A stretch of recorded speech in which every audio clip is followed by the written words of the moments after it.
Hi everyone, hope you're doing really well. So what are the 3 questions I would ask a vendor?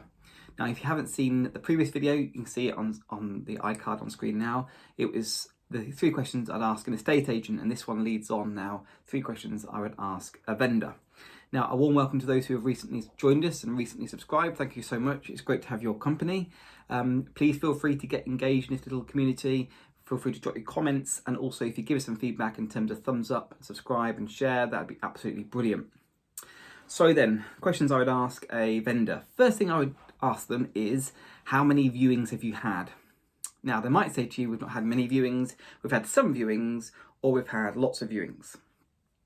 Now, depending upon their answer, if they've had lots of viewings but it hasn't sold yet, that's a very different problem to we've had loads of viewings and it still hasn't sold yet.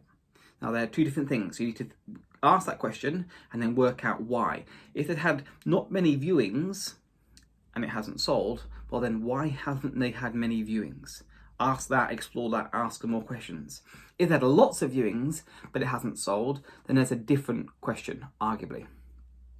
So for instance, if I say we've not had many viewings, it might be it's on for too much money.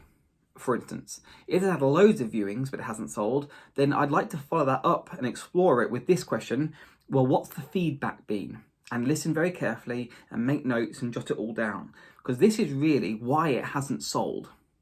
And you might get things like, well, the people that have come around said they don't like the fact that there's only on-street parking, or the feedback's been the garden's too small, or the feedback that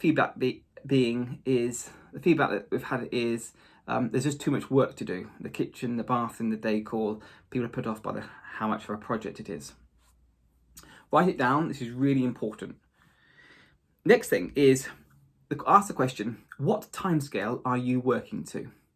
Now this is a very perceptive question because you see everything that's sold is sold as a function of time and price.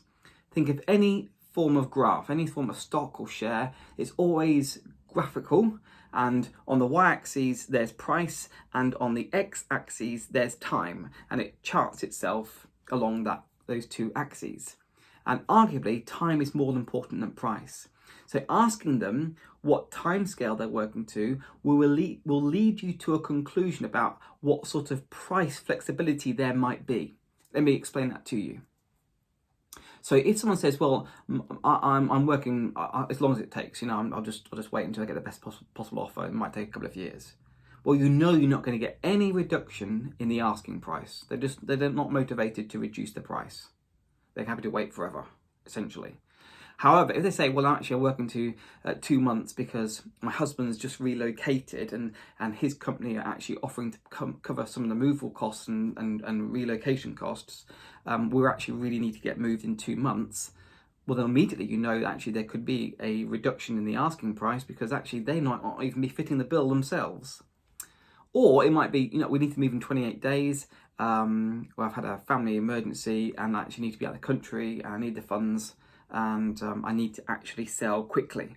And therefore, their priority is getting the best possible price within a short time frame. So that arguably, you can say, well, I can move in 28 days or 2 months or something. However, if I'm going to move that quickly, I'm going to need to be a cash buyer. I do work with private investors, but if I'm going to ask them to move quickly, they're going to ask me for a return on their money, which means I'm not going to be near the asking price. How does that sound with you? So what timescales are you working to is a very powerful question. And related to that and moving on from that is, if it doesn't touch on that question, then ask them what made you put your house on the market now. For instance, what's their motivation for selling? They might say the neighbours, we're falling out with the neighbours, it's horrendous. Or they might say the big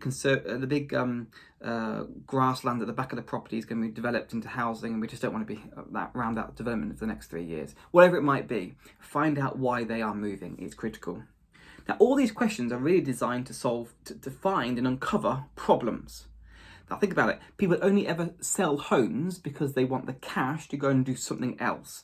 And often people sell homes because there's a problem they're trying to alleviate. So for instance, I'm too far away from my commute, I need to move home to be nearer. So I'm selling my house to solve my problem of the distance of my commute because I've now changed job. and you can follow that reasoning through. So find out what all the problems are, and then you can then come back to the vendor or through the estate agent. And I say through the estate agent because you might be direct to vendor through Purple Bricks or through Yopa. So you might be going through an estate agent or even through Strike. Some of the vendors do their own viewings even though they're on with an agent. But when you come back now to put your offer in, having asked these questions and having formulated solutions to their problems, present those solutions with your offer, and I will absolutely guarantee you're going to have a higher likelihood of success in terms of obtaining and purchasing the properties that you are viewing. Hope you found that helpful. Thank you ever so much for your support. As always, we do really, really appreciate it. Look forward to seeing you in the next one.